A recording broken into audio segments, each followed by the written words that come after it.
human rights advocate and international development leader Adriana Quiñones has dedicated her career to advancing gender equality and justice. Head of Human Rights and Development at UN Women in Geneva, Adriana has played a key role in mainstreaming gender perspectives across resolutions within the Human Rights Council. She was UN Women Country Representative in Guatemala. She launched the first Women's Economic Empowerment Coalition with over 90 key partners across sectors and playing a pivotal role in the implementation of the Sepur Zarco sentence. This case secured justice for survivors of sexual violence during the Guatemalan Civil War, a ruling that developed the first comprehensive approach to femicide in Latin America. Adriana's career is a testament to the transformative power of leadership and her commitment to making a real impact on people's lives. Welcome to Learning with Leaders, a podcast by FIFA Global Network. Today, we have the privilege of speaking with Adriana Quiñones. She's the head of Human Rights and Development at UN Women and also the deputy head of this organization in the office in Geneva. Thank you, Adriana, for being here with us today and welcome to Learning with Leaders. Thank you very much. Thanks to Unitara and to you, Andrea, for this amazing opportunity today. Thank you very much. So, for those who have not had the opportunity to meet you before, can you do just a brief introduction of yourself? Sure. Well, I was born in Colombia, and it's something that has deeply impacted me all my life. I've lived through conflict. I've lived through seeing the amazing work of indigenous women, Afro-descendants, peasants, civil society activists. And it has really impacted me because I've seen how discrimination affects the lives of not only individuals, but the development outcomes of countries. And this is something that I've strived to work to end all my life. I've tried many different strategies, so I would define myself as someone who is very curious, someone who's not satisfied with one answer, but who will go different routes to find the ways in which we can really achieve the principles of the UN. Since I was very little, I remember telling my sister, my older sister, I want to work at the UN. I don't know how I will get there, but this is my dream. And it was such love and appreciation to have a rules-based institution, collaboration between countries, because when we were in the worst moments of the internal armed conflict, I saw how international influence could really support us in achieving peace. And now that the negotiations have been successful and we have been already celebrating 5 years of the peace process in Colombia, it is with the support of the international community that this has been achieved. So for me, I'm completely aligned since I was a little girl with the work of the UN and with the work for human rights. So just talking about that little girl, have you ever envisioned to reach this far? I wouldn't call it far. I would call it a very interesting adventure because I always have pictured how I would do things and it never happens the way I thought.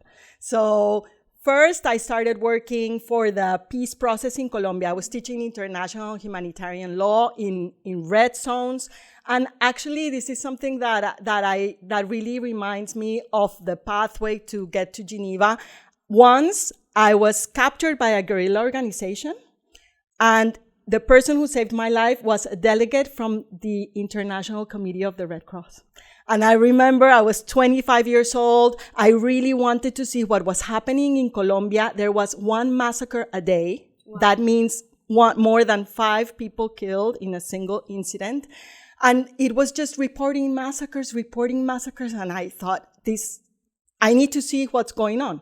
Of course, everyone said, you cannot go to red zones. You need to be very careful. But I had to do it. I went to the middle of the country, with a delegation of the Red Cross. Mm-hmm. But the guerrilla had just taken over that town at 5 p.m. And I remember getting there and seeing a sign, Army of Liberation of Colombia, no one can enter after 5 p.m. And we all froze. And I thought, this is it. And then this delegate negotiated with the guerrillas. He had built trust.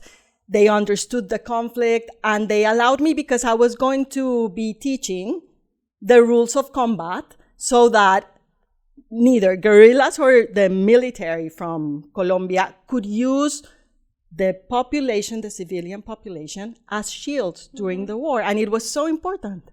So it reminds me now of all this that we're hearing about, lack of resources, lack of funding.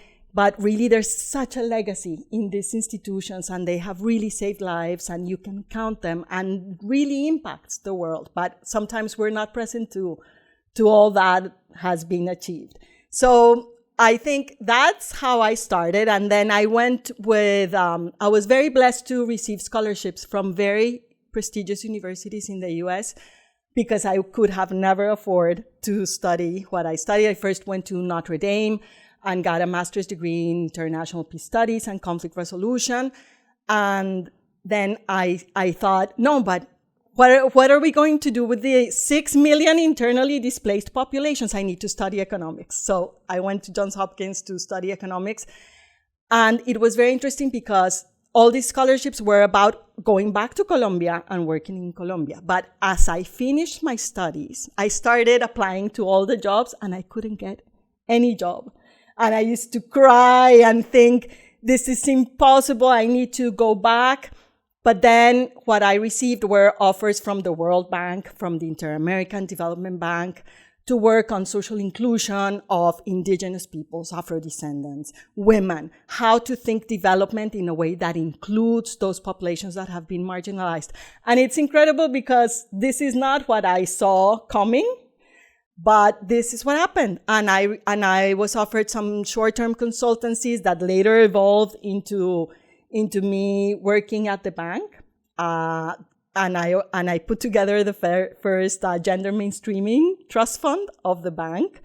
Later, there was an invitation to work at the UN to manage a trust fund to end violence against women and girls in New York.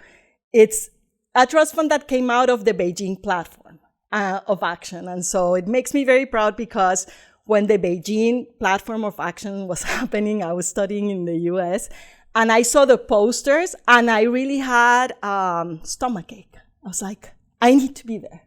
How can I be there? And then later I was managing a fund created by that platform. And so this fund is going to be 25 years now, and it has supported so many innovative actions from civil society, from governments, from UN country teams that have really informed how we work to end violence against women today. And then I became a regional advisor in Panama, where the organizations, women, knocked on our door to say, what is UN Women going to do on femicide? And so that's when I really felt the need to work on something that really had not been done before. We had amazing judges, activists, but really we didn't have a theory of change that integrated different aspects, that integrated legislation, data collection, investigation of femicide with a gender perspective, services, quality services, and then, of course, working with the women's movement. So one thing led to another, and working there, I put together an evaluation on access to justice to see what was UN Women's comparative advantage. And I discovered the amazing work of indigenous women in Guatemala with transitional justice sentences that are unique in the world. There's one that is very famous, is the Sepur Zarco sentence that has been the struggle of many organizations, and where women were able to get 18 measures of reparation for sexual violence in conflict from a domestic tribunal. So through working in Guatemala to implement that sentence, I later arrived in Geneva to work in the Human Rights Council and really connect the dots again, bringing the experience of women and their organizations to the resolutions of the Human Rights Council. And so it has been, I never expected it would go this way, but one win led me to the next one. And now that you're the head of Human Rights and Development at UN Women, what is your role inside of this organization? It has evolved over time. I first came during COVID to bring back UN Women's work in Geneva. We had been working integrating gender in the Human Rights Council, in the work with WTO, with many different organizations that work here. But during COVID, everything kind of stopped. So I came to build a team and start working more systematically. So this is what I'm doing now. And I'm very happy because now we have been able to put together a theory of change around how UN Women can better work with treaty bodies and special mechanisms. And it's going to be included in the next strategic plan of UN Women. So it means that we can continue strengthening the system, making improvements, and that we will benefit more and more women and girls. But by benefiting women and girls, we are benefiting everyone. So explaining all your hard work that you have been doing through all this time with the UN Women and now here in the office in Geneva, a short question. What is UN Women? Yeah. Thank you for that, because I also want to share with you the other work that we do in Geneva. But UN Women is a daughter of UN Reform. It was created 15 years ago to bringing the different offices that were working on gender equality as one. And so that has created a triple mandate for us, which is the normative. All that happens in the General Assembly, Security Council, Human Rights Council, our work for legislation, public policies, then our operational work, which is how we implement it at country level, change the way institutions are responding to women's rights, the way financing is going to promote the rights of women and girls, and also the coordination mandate, which is the work with all other UN agencies. UN Women is really renowned globally, and I think there is a lot of things left to do related to women's rights.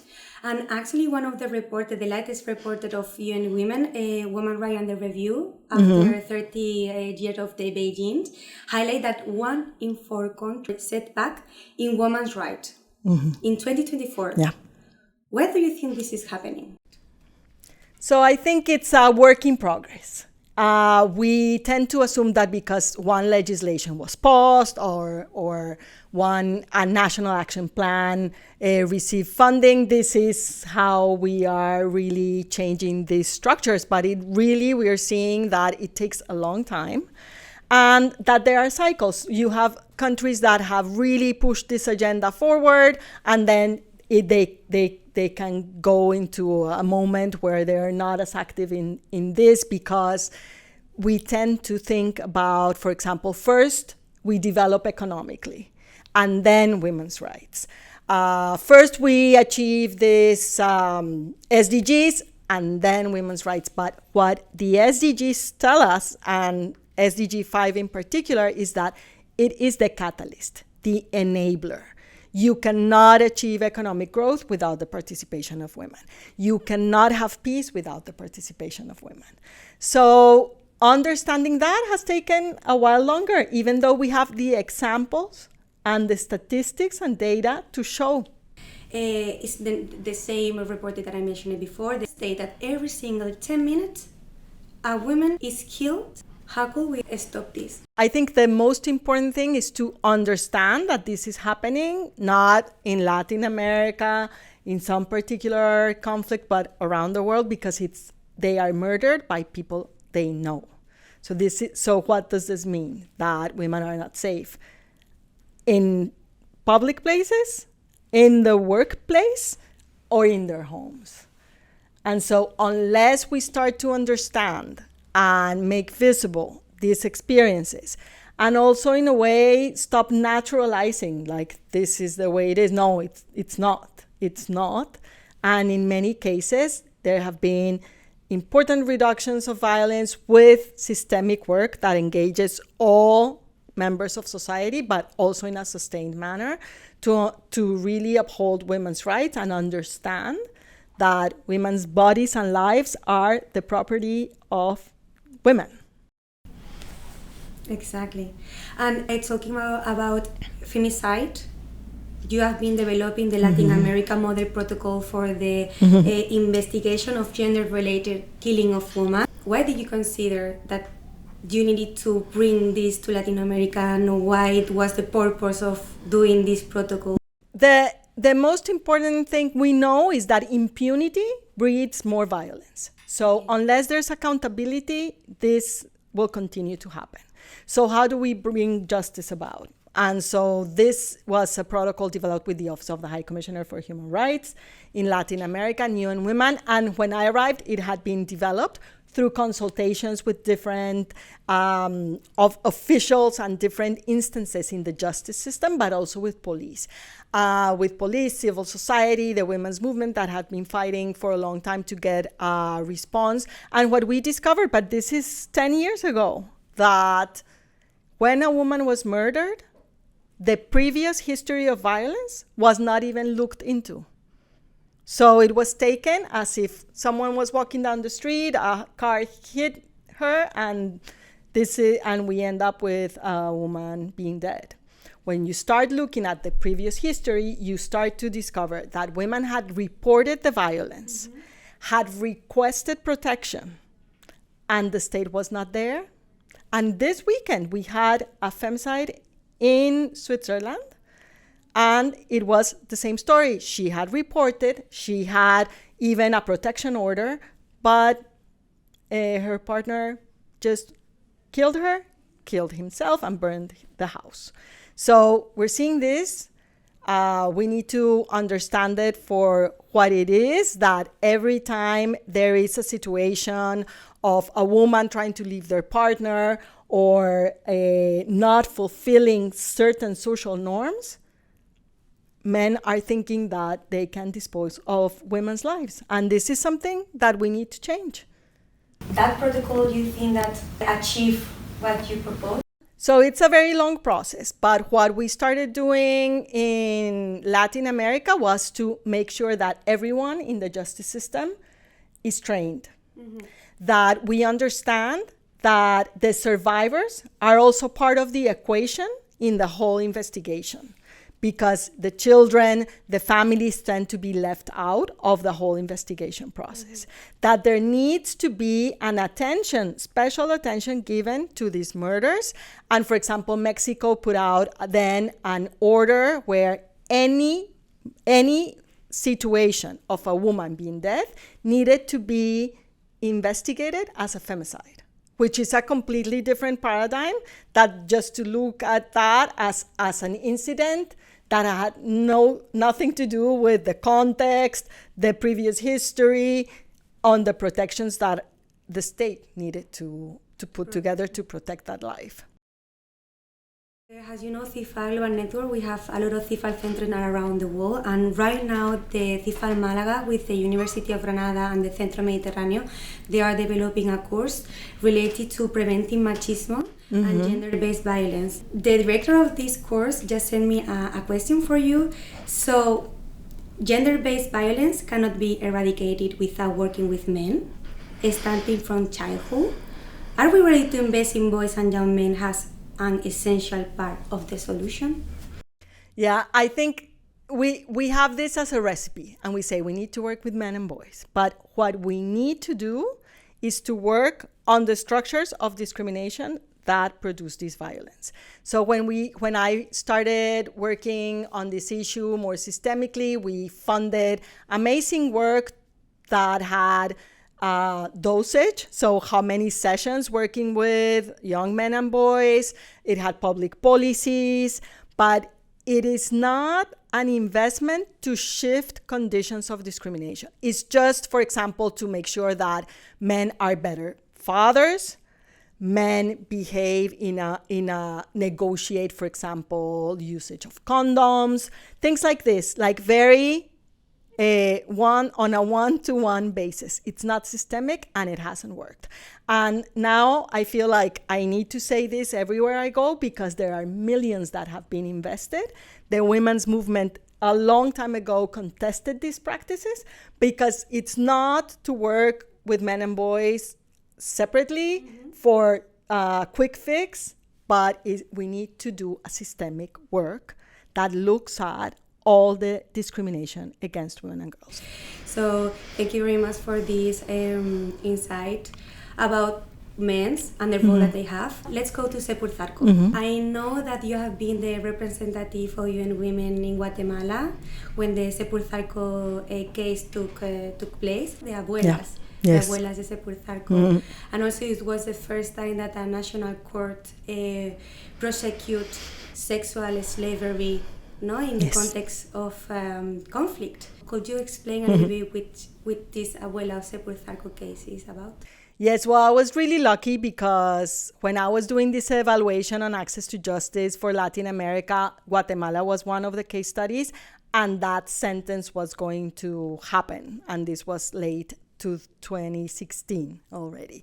So when the sentence took place, it was an amazing moment after years and years of struggle to put the sentence, accept the testimony of women. So remember, these are women who do not speak Spanish, who their testimony had not been given validation by the authorities, who were just some of the victims amongst many victims of sexual violence. The difference is that they got together with civil society organizations that supported them in pursuing justice, in understanding that what had happened to them in their own words, with their own voices. So that was an incredible process. Many donor countries were supporting the case, training the justice officials and everything to have really a fair chance for indigenous women in Guatemala. But when I arrived, the sentence had been put in place. Everyone was very happy, of course, but then the implementation had to happen. So it's not enough to have a sentence. And what was incredible was that the women, the way they demanded this sentence to happen is to have 18 measures of reparation for the whole community. It was not for them. It was for the whole community. What did they ask for? A health center, a school, scholarships for girls. Really understanding that those conditions that led to these crimes are the ones that need to be overcome in the reparation process. And so basically, I met the judge, a very famous judge, and I went to say hi, I introduced myself, and she said, Adriana, what is UN Women going to do about this sentence? And then I really was put to the test to see how were the ways, because we needed to wait until the sentence was firmed in the judicial system, but we didn't have time because the abuelas, and this is the very respectful name for them, from their communities, they had no time. So we decided to pursue a program where we would start implementation of the sentence, whether it was firm or not. So we put together a task force with all the ministries involved, and there were the majority because the vision of the abuelas was holistic. It was about all the aspects of life that led to their discrimination. And so we set up this task force with the women's organizations that had supported them, with the abuelas at the helm.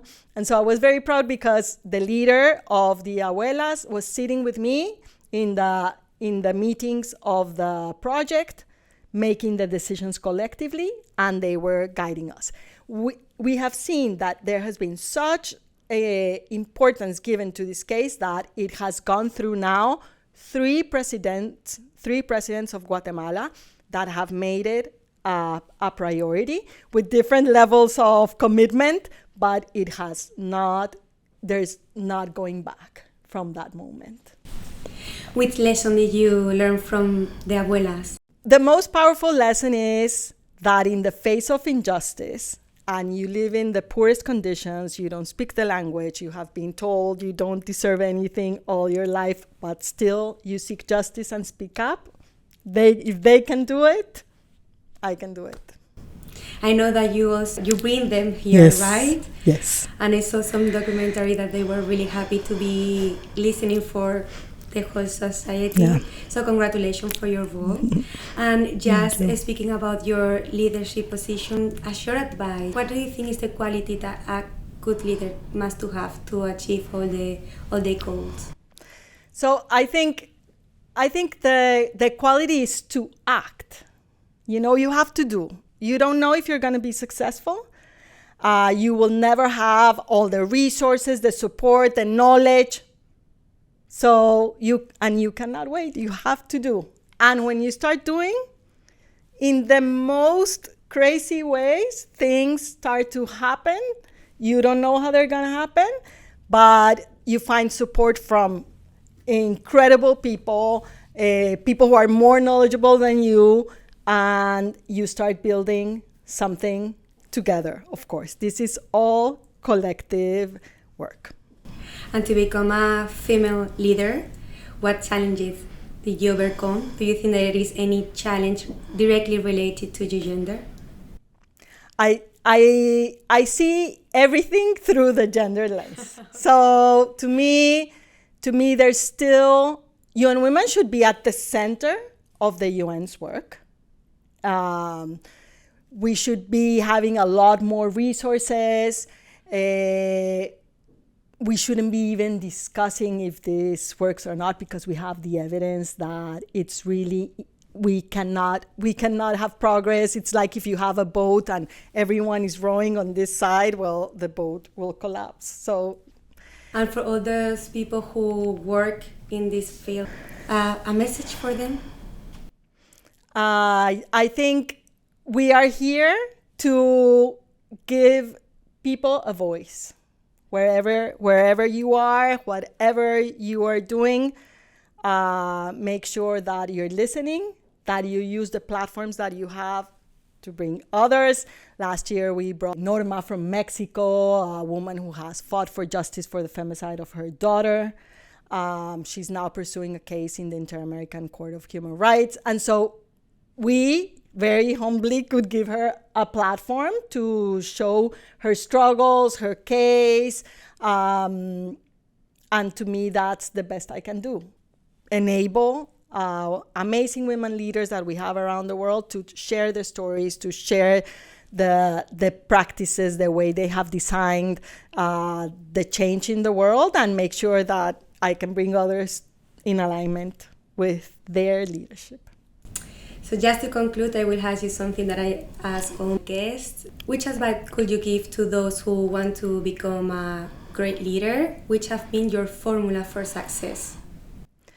I think you want to study people who have done the things that you want to do. There's so many role models out there. So first, you want to know how others have achieved change, and then include yourself into that process.